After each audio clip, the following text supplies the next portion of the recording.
Eh bien bonjour à tous, on est en direct de La Rochelle Passe TV, nouveau média sur La Rochelle et sur le territoire. Vous êtes en direct de Culture à La Rochelle. Aujourd'hui, notre invité c'est Charles Mbous, alias Jean Gabin.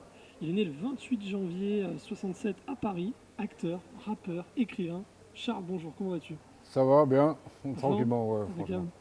Alors, on va revenir un petit peu sur tout ton parcours. Alors, tu passes les premières années de ta vie rue Vaugirard, dans le 15e. Ouais, Dans le 15e, il se passe un événement qui sera un peu l'événement déclencheur et qui donnera naissance aussi au premier livre, Sur la tombe de ma mère. ouh, c'est pas dans le 15e, c'est passé quelque chose, c'est dans le 20e arrondissement. C'est dans le 20e arrondissement, mon géniteur, parce que je n'appelle pas mon père, mon géniteur a, comment dirais-je, a assassiné ma mère. J'avais 10 ans, et j'étais en CM1, voilà, et à partir de là, tout change. Voilà, ce qui c'est que quand tu viens de Paris, et après, la DAS fait en sorte que faut que tu ailles immigrer à 650 bornes, c'est-à-dire d'un coin qui s'appelle Lyon. J'arrive à Grézieux-la-Varenne, je ne sais pas c'est quoi. Donc ça n'a rien à voir. Tu passes du métro aux vaches. Pour voir vraiment le queutru. J'arrive à Paris, quand j'étais à Paris, il y avait déjà 1, 2, 3, 4, 5, 6, 9 stations de métro. 9 lignes de métro, alors qu'à Lyon, on n'en avait pas une. La première et la deuxième, elles sont arrivées en 85. Ça, je veux dire. Donc voilà, ce qui fait que je suis arrivé dans un coin où pour moi, c'était des pécores. Et j'en ai rien à foutre de ce que les mecs pensent ou pas. Pour moi, c'est des pécores et moi, je suis un Parisien. Donc forcément, tu regardes la chose autrement. J'ai un autre langage, j'ai un argot qui... J'ai surtout gardé mon argot parce que je ne voulais pas avoir la même gouaille que les Lyonnais. Tu sais, les Gones, ils ont un accent qui est beaucoup plus grave. Et c'était le meilleur moyen pour moi de dire je ne suis pas heureux d'être ici. Donc je vais faire en sorte que vous compreniez que je ne suis pas heureux d'être là. Voilà. Donc j'ai gardé tout ce qui est parisien un maximum. J'ai cultivé vraiment pour jamais oublier d'où je sortais, quoi. Voilà. Alors, tu as connu très tôt la DAS, hein, on le disait, en Savoie, dans un village, et tu as dit, je crois, foutu pour foutu, autant avoir une répute dans la cour. Très tôt, Charles, c'est un bagarreur. Ouais, mais t'es obligé. Le premier sport que j'ai fait de ma vie, c'est faut t'affirmer. Le premier sport que j'ai fait, c'est du rugby. Et quand je suis arrivé à Lyon, il n'y avait pas de rugby, il y avait du foot. Donc pour moi, c'était super relou. Et de là, je me suis dit, qu'est-ce qui va faire en sorte que je puisse brûler mon énergie? Le football, j'aime pas tant que ça le foot. Ça, je veux dire, pour moi, le foot, c'est de l'abrutissement mondial. Là, maintenant, c'est de l'abrutissement mondial. Le premier sport que j'ai fait, c'est du judo. Du judo, la lutte et de l'anglaise. C'est les sports qui, entre guillemets, du moins le football et la boxe anglaise, c'est des sports populaires.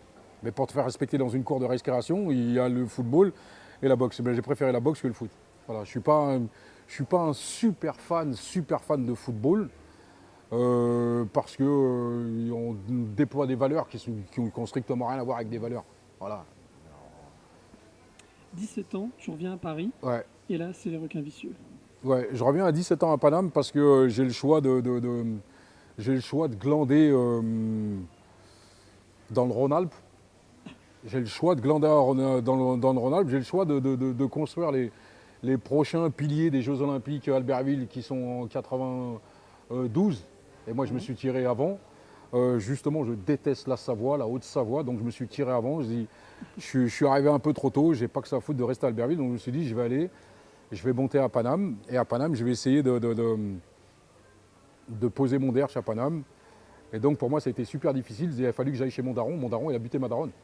Donc ce qui fait que tu arrives chez le mec qui a buté ta mère, qui pour toi n'est plus ton père. C'est fini. Pour moi, ça reste un géniteur. Et voilà. Elle est partie à 10 ans. Il me l'a fait partir à 10 ans. Je le revois, j'ai 17 ans, 17 ans et demi. La seule chose que tu as à faire, c'est de prendre ton courage à deux mains et de dire, c'est soit tu es chez lui ou soit tu es dehors. Voilà. Bah, je ne suis pas resté longtemps chez lui, j'étais dehors. Parce qu'à un moment, Tu pouvais pas vivre. Mais c'est surtout, voilà, les 7 ans que j'ai passé à la DAS après, au milieu, et à un moment, tu te poses une question en te disant, est-ce que je suis un jeune homme ou je suis quelqu'un qui est juste un mouton qui a appris les choses par cœur sans jamais essayer de comprendre les choses? Quand ce truc est arrivé, quand mon père a buté ma daronne, pendant tous les jours, il ne s'est pas passé un jour sans que je me pose la question à savoir pourquoi il l'a fait. Est-ce qu'il n'y avait pas moyen de faire autre chose? Est-ce qu'il y avait ci? Est-ce qu'il y avait ça? Etc. etc., etc. Jusqu'à ce que tu arrives à parler à cette personne, et cette personne, elle essaye de t'endormir comme si elle a l'impression que tu es un mec qui est né sur un baobab en disant c'est un accident. Pour moi, il n'y a pas d'accident. J'ai fait un peu de criminalité, voilà. C'est pas une fierté, mais c'est pas une honte non plus, je le répète toute la journée. Il faut vivre. Je vis avec ce que j'ai envie de vivre, voilà. Je ne veux pas être un mouton. Mais pour moi, la préméditation reste la préméditation. À partir du moment où tu attends quelqu'un dans un garage et tu butes le mec et pas la mère, parce qu'il a buté d'abord le mec à ma mère, et après il a buté ma daronne, c'est que c'est de la préméditation. Après le reste, j'en ai rien à foutre. Donc ce qui fait que tu es révolté pendant tout le long. Tu es toujours énervé, tu es toujours... Parce que tu ne comprends pas en vérité ce qui vient de t'arriver. Il faut comprendre que moi, je chiale pas. Je ne chiale pas pour une raison, parce que quand j'étais à la DAS, il y avait des mecs qui ne connaissaient pas leurs parents. Et pour moi, de connaître déjà les miens, même si l'autre il m'a enlevé, c'était déjà un plus par rapport à eux. Et tu te dis, qu'est-ce qu'il y a de pire que c'est pas moi? Qu'est-ce qu'il y a de pire que moi? C'est eux. À partir de là, tu commences à avancer tout seul sans commencer à regarder ni à gauche ni à droite et à chialer pour un oui ou pour un non.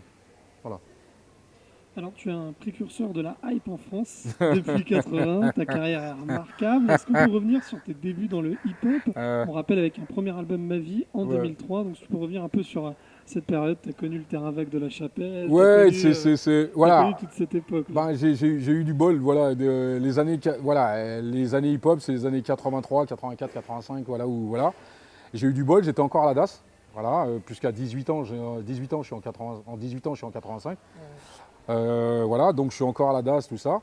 Et j'ai du bol de pouvoir aller entre Lyon, Paris, voilà, tu fraudes le train. Le TGV il venait juste d'arriver. Donc avant, quand tu arrêtais à Saint-Pierre-d'Albigny, tu finissais à Chambéry. Il n'y a que 60 bornes. Dès que le TGV est arrivé, tu le prends à Chambéry et tu te retrouves à Marseille. Donc tu as le temps de découvrir toute la France, etc. etc. Et dès que le hip-hop il est arrivé, avec à chipper, à choper, tu as eu le. Comment dirais-je? Tu as la possibilité d'aller partout et de voir si les mecs sont vraiment forts ou si les mecs. Voilà. Donc on sortait d'une culture qui était vraiment francophone, c'est-à-dire Johnny Hallyday, Sylvie Vartan, tous ces trucs-là, jusqu'à ce qu'on arrive à des Américains comme Curtis Blow, Grandmaster Flash, où tu changes d'une culture du casse-dalle à l'hamburger. Et tu préfères le l'hamburger au casse-dalle.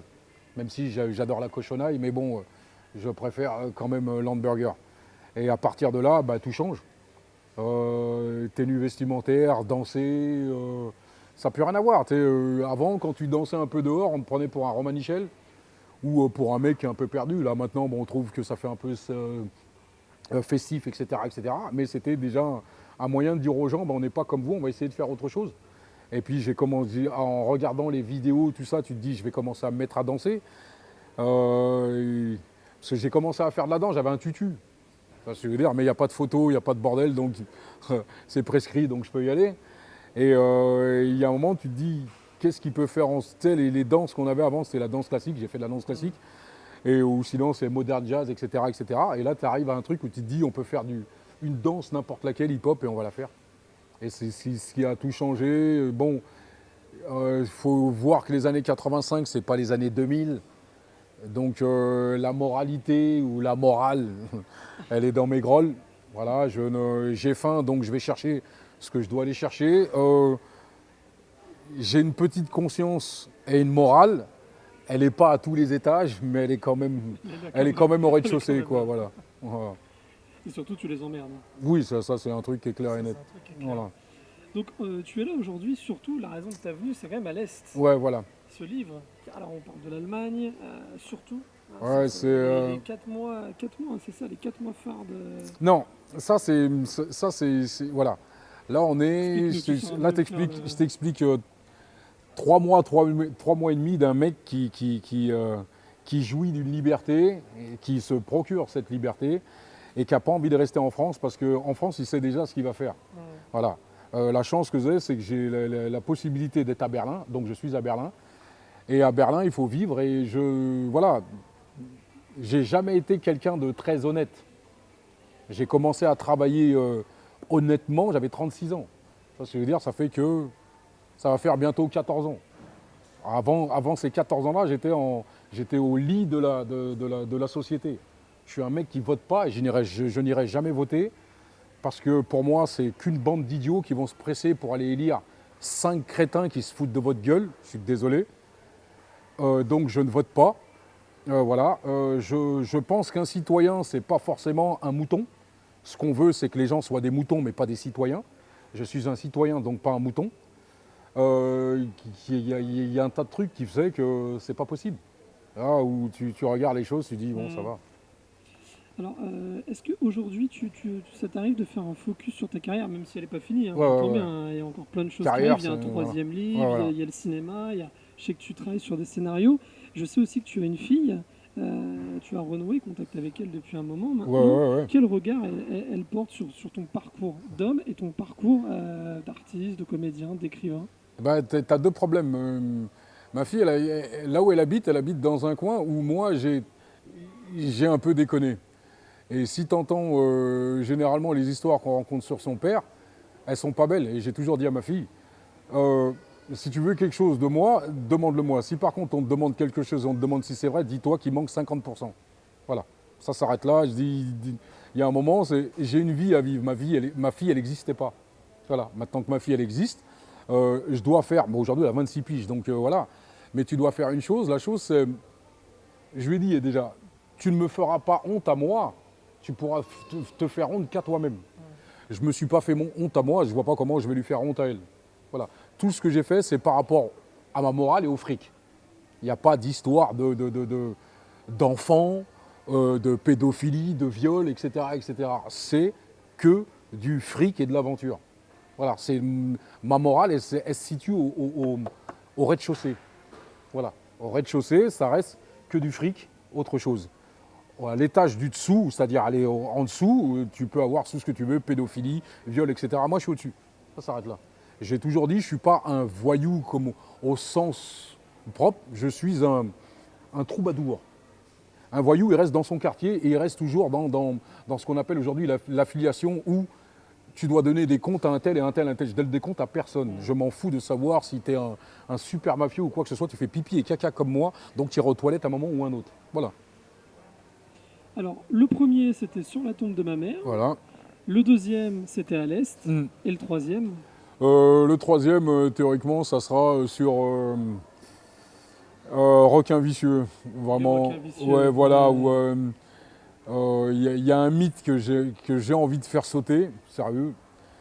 Il y a le mythe il y a le mythe des skinheads que j'ai envie de faire sauter qui m'énerve beaucoup, où beaucoup de gens dans Paris ont cette mauvaise idée de vouloir tirer la couverture à eux-mêmes dans le genre où ils ont chassé les skins. Non, les skins sont partis parce qu'il y a des mecs qui ont fait en sorte qu'ils partent, mais ils sont partis parce que démographiquement, il fallait qu'ils partent. Châtelet-Les-Halles, c'était le deuxième grand travaux à faire, donc les skins sont repartis d'où ils venaient, c'est-à-dire d'Auteuil. Voilà. Le reste, il y a des queumés qui te disent, ils se sont battus toute la journée. Je dis, je voudrais savoir quand.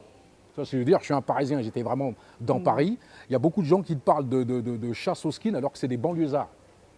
Et crois-moi que les banlieusards, jusqu'à minuit, ça ne reste pas à Paris. C'est pas vrai. Avant, tu avais un mec qui avait une voiture pour toute la cité. C'était la voiture du père. Tu vois ce que je veux dire? Les mecs qui me racontent je dis c'est pas vrai. Donc le combat des Black Dragons. Le combat des Black Dragons, c'est l'un des plus grands faux débats au monde. Ah ouais, faut Ils habitent à Grigny. 91 ans. Ils habitent à Grigny. On habite en plein Paname. Et il faut arrêter les conneries pendant 5 minutes. Tu vois ce que je veux dire? Quand eux, ils sont descendus, il n'y avait plus de skins dans Paname. 90, 92, il n'y avait plus de skins dans Paname. C'est fini. C'est pas vrai. Les skins, ils sont partis entre 83 et 86. C'est fini. Après, c'est hip-hop, don't stop, il n'y en a plus. Voilà, c'est juste, on va se tirer une couverture à soi-même. On va commencer à raconter des conneries, à dire on était les plus grands machins, les plus grands ci, les plus grands ça. Je suis un mec normal. Je le dis, il y avait d'autres gens qui sont battus avec des skins. Je l'ai fait aussi, mais pas pour les mêmes raisons. Je l'ai déjà dit, je leur dis, je ne viens pas de la cité. Je viens de dehors. C'est deux choses différentes. Quand tu viens de dehors, tu te fais savater par des gens qui ne sont pas tes parents. Tu te fais prendre la tête par des gens qui ne sont pas tes parents. Dehors, c'est la DAS, et je le répète bien comme il faut. On te dira quoi faire, comment chier, comment pisser, etc. Quand tu arrives chez toi, c'est aujourd'hui, surtout maintenant, tu as 14 ans, tu peux te rouler par terre et dire à ta mère ou à ton père, je t'emmerde. Et si tu n'es pas content, je prends le téléphone et j'appelle les flics. Voilà, c'est aussi simple que ça. Voilà, c'est pour ça que je leur dis, la rue, pour moi, la rue, comment c'est défini aujourd'hui, pour moi, c'est une foutaise. C'est juste une bande de couillons qui n'ont pas envie de rentrer chez eux quand leur mère leur demande de rentrer chez eux. Parce qu'il y en a qui n'ont pas envie de rentrer à 22h, ils préfèrent rentrer à 2h du matin ou à 3h du matin. Et après, ils se disent, ils sont en galère. Ils ne sont pas en galère. La seule chose que tu fais, c'est que tu fous tes parents en galère. J'ai toujours dit une chose, je me différencie de tout le monde pour une raison. À 18 ans, je n'étais pas chez mes parents. Donc, si la police est venue me chercher moi. Et si tu es une personne responsable, je le redis à tous ces gens-là qui se disent criminels ou pas criminels, vous êtes les premiers responsables que quand les flics viennent défoncer vos portes et font en sorte que votre mère ou votre père a un infarctus. Parce que quand tu es majeur, la première chose que tu as le droit de faire, c'est changer d'adresse. Donc alors, avant de laisser place à de nombreuses signatures, parce que tu es quand même venu aussi pour ça, j'aimerais qu'on parle un petit peu du street workout, ta passion, ta nouvelle passion qui t'emmène... Non, c'est pas que c'est ma nouvelle passion. C'est ton sport. C'est un sport. C'est le tien. Non, c'est un sport. Oui, mais tu ne peux pas t'accaparer des sports parce que je l'ai vu ailleurs. Je l'ai vu ailleurs. Ouais, donc oui, moi, je ne suis pas un annexeur. Tu vois ce que je veux dire? Je ne suis pas un annexeur. Soit tu découvres et tu as découvert, donc il n'y avait personne. À partir du moment où tu vois, et il y a d'autres gens, donc tu es un annexeur. Voilà. Je ne suis pas américain, je suis français. Voilà. Donc voilà. La chose, elle est, le jour où j'ai vu Hannibal, je me suis dit, tu peux faire du muscle sans aller dans une salle de muscu à écouter des gens qui te racontent que des conneries, qu'est-ce que tu prends, qu'est-ce que tu bois, qu'est-ce que tu ci, qu'est-ce que tu ça. Alors que simplement tu peux faire du sport sans demander quoi que ce soit à qui que ce soit et sans avoir de règles précises, c'est-à-dire tu rentres dans une salle de sport, je suis désolé, ça pue. Ça pue. Si c'est pour aller draguer des meufs avec des auréoles comme la mienne que j'ai là, mais sauf que c'est sur des trucs, il y a un moment, il y a un problème. Je veux dire, je ne suis pas là pour ça. Street workout, c'est pour faire du muscle. Du muscle sans prendre de protéines, puisque j'ai dit aux gens, j'ai dit, croyez-moi, prenez des protéines ou prenez tout ce que vous voulez. Regardez Schwarzenegger, il n'a jamais pris de protéines, il a toujours pris des stéroïdes. Aujourd'hui, vous regardez le corps qu'il a pour un mec qui a 70 piges, il ne ressemble à rien. Vous regardez les autres qui prennent, etc. etc. J'ai 50 ans. Je défie n'importe quel mec qui est dans une salle de muscu d'enlever son t-shirt, j'enlève le mien et il verra la différence qu'il y a. Alors que je ne fais pas de régime, je fais que c'est... Voilà. Street workout, c'est faire du sport, c'est-à-dire des pompes, des tractions, tout ça, sans donner 1 euro.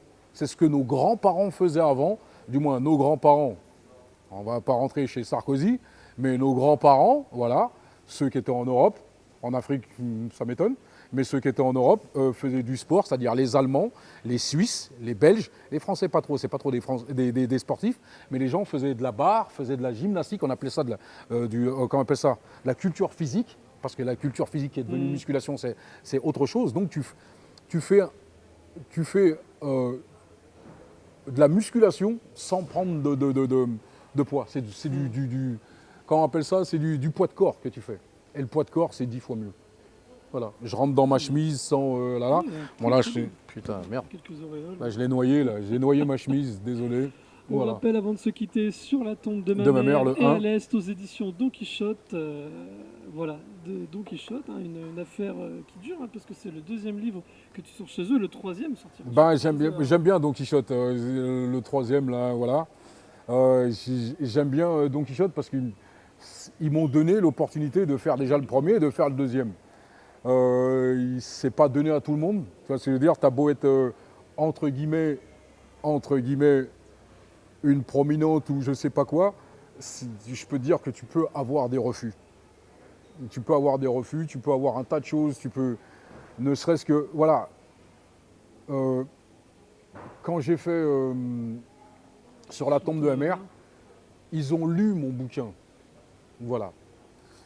Il y a des gens où tu vas les voir, tu leur donnes le bouquin, où les mecs t'appellent dès le lendemain, juste parce que ils ont l'impression que ça va parler de la cité. Il n'y a pas la cité dans aucun de mes bouquins, j'ai rien à voir avec la cité. Sauf que je leur dis aux gens, je prends du plaisir à écrire, ça me botte. C'est pas grâce justement à la littérature française. J'écris, c'est grâce à la littérature américaine. C'est deux choses différentes. Iceberg Slim, Chester Himes, parce que à l'intérieur où j'ai réussi à retrouver des gus qui avaient soit mon vécu, soit mon bagou, ou qui parlaient différemment, c'est-à-dire qui avaient le langage que j'avais l'habitude d'avoir. Tu as la même chose entre guillemets avant, c'était Céline. Hein, mais le problème, Céline, tu as un bouquin ou tu en as deux ici. Dans tout le reste, tu as des trucs où. Désolé, on va faire comme ça. Où tu as des trucs où tu as envie de dormir. Ça ne reflète absolument pas ton langage. C'est bien joli d'avoir des phrases symboliques ou super, mais elles veulent rien dire de nos jours. De nos jours, ça veut rien dire. En plus, c'est bien beau, ouais, mais il y a ça. Qu'est-ce que tu comprends que dalle. Ma fille, elle m'a balancé elle m'avait balancé deux, trois trucs au départ. Je lui disais, mais il n'y a que des fautes d'orthographe. Elle m'a dit, mais on n'est pas là pour savoir s'il y a des fautes d'orthographe. On est là pour savoir, est-ce que tu as compris? J'ai dit, j'ai pas compris. J'ai essayé de comprendre. Elle m'a dit, si tu me rappelles, c'est que tu as compris un peu. Voilà, le reste, on s'en fout. Ouais, j'ai compris, maintenant, c'est quoi? C'est pas l'orthographe qui est là, c'est la vitesse. Le reste, on s'en fout. Tu vois? Eh bien, Jean Gabin, merci, hein, pour ta franchise, Merci. ton authenticité. Merci de m'avoir invité, c'est déjà pas... Surtout voilà. Cultura, à La Rochelle. Tu connaissais un peu La Rochelle? Ouais, j'aimais bien La Rochelle. Il y a deux, trois trucs à La Rochelle, j'adorais pas mal. Il y a deux, trois trucs pas mal. choses qui t'ont... Vous pouvez avoir du vin, vous pouvez avoir des écrevisses, il y avait encore, il y avait cette espèce de festival, comment il s'appelait ce festival? Les Francopholies. Les Francopholies, voilà, tout à fait. Non, je déconne. Jean Gabin, j'ai envie de te dire à la revoyure. Bah, j'espère à la revoyure, hein, sérieux. Et puis à très vite sur La Rochelle et dans les Cultura. Ouais, Cultura, il faudra attendre encore une pige le temps que je fasse le troisième. Yes. Voilà. Merci beaucoup. Allez, À bientôt. Ouais, Merci j'espère. à toi.